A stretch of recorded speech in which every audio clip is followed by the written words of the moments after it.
पतिव्रता धर्म का पालन करने वाली नारी के अतिरिक्त कोई और पूजनीय नहीं है।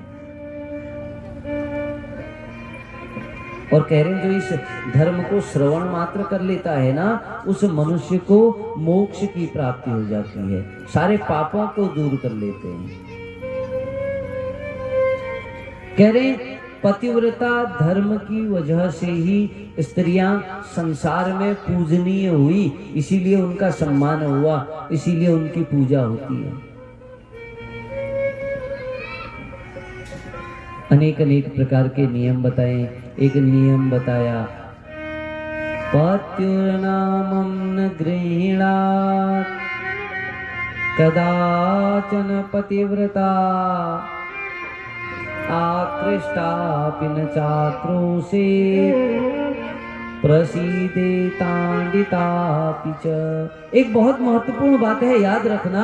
शास्त्र कह रहा है कि पतिव्रता पत्नी को अपने पति का नाम लेकर कभी नहीं बुलाना चाहिए, इससे पति की आयु घटती है। अब आजकल तो सब नाम लेके बुलाते हैं, पति भी बड़ा खुश हो रहा है। अरे महाराज, पता ही नहीं कि अकाउंट से आयु घट रही है।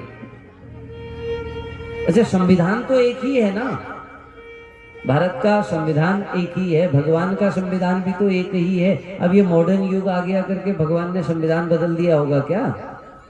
नियमावली तो वही है। कहा पतिव्रता स्त्री को पति का नाम नहीं लेना है, और ये बात पति को समझानी पड़ेगी पत्नी को। नुकसान तो उसको हो रहा है, पत्नी तो कभी कभी सोचती है जल्दी निपट जाए, मेरा क्या जा रहा है।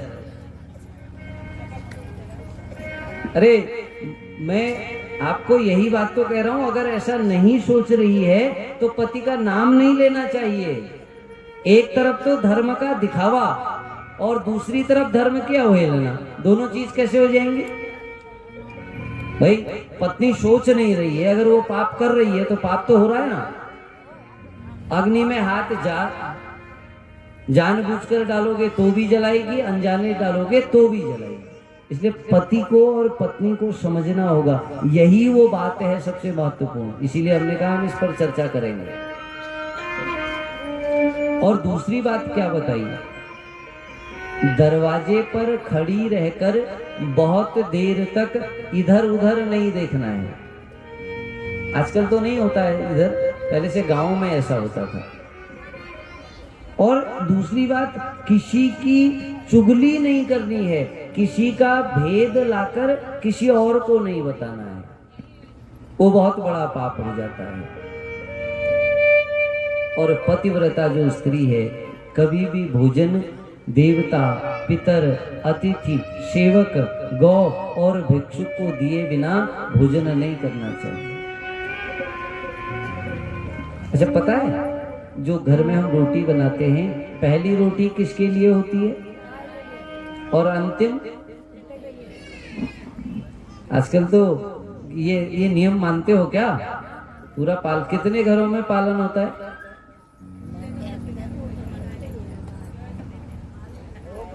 चलो कुछ लोग तो अभी धर्मात्मा है ही हैं। जय हो जय हो जय हो। आज देखो, एक रसोई का एक नियम और बताते हैं, जो अंतिम रोटी होती है वो बुद्धि का नाश कर देती है, वो परिवार में किसी भी व्यक्ति को नहीं खिलानी चाहिए, अंतिम रोटी।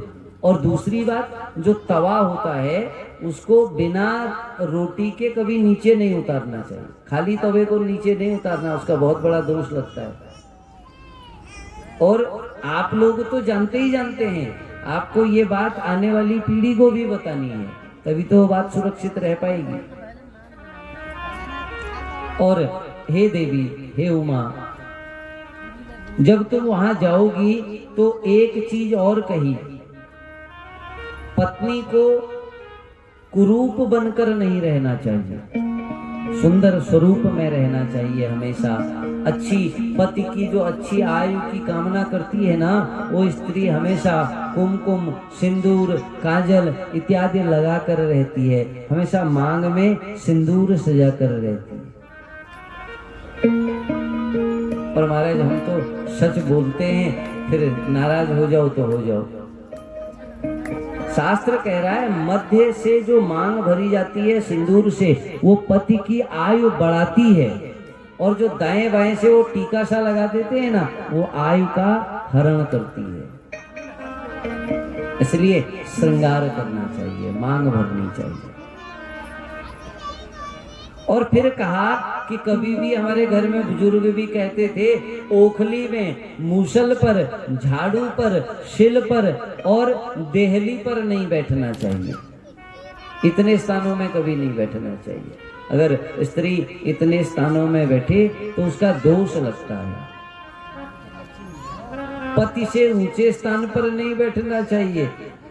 आजकल तो पत्नियां कुर्सी में है, पति नीचे है, क्योंकि माताएं हैं कि घुटने अब बैठने ही नहीं देते, पति ही कुर्सी लेकर आ रहे, क्या करे बेचारा। इसलिए समय पर, अगर वो बात समय पर समझ जाए तो फिर ऐसा दोष नहीं बनेगा, ऐसा कर्म नहीं बने। या तो फिर पति के लिए भी एक स्पेशल कुर्सी बनाओ, तब जाकर ही तो बात बन पाएगी। और एक चीज और कहा, क्रोध करने पर, पति ने कभी क्रोध किया और क्रोध करने पर उसी क्रोध का जवाब क्रोध से जो पत्नी दे देती है, उसको भी उसका दोष लगता है। और एक चीज और कही, जो अपने पति को तू करके बोलती है वो अगले जन्म में गूंगी होती है। फिर उस जन्म में बोलने का झंझट खत्म, फिर कुछ नहीं कहना है किसी को। काहे को इतनी चिंता पाल कर रखे महाराज, काहे को इतना टेंशन रखे। और जो अपने पति को छोड़कर किसी अन्य पुरुष में काम दृष्टि रखती हो, वह स्त्री अगले जन्म में कुरूपा होती है, उसका रूप बिगड़ जाता है।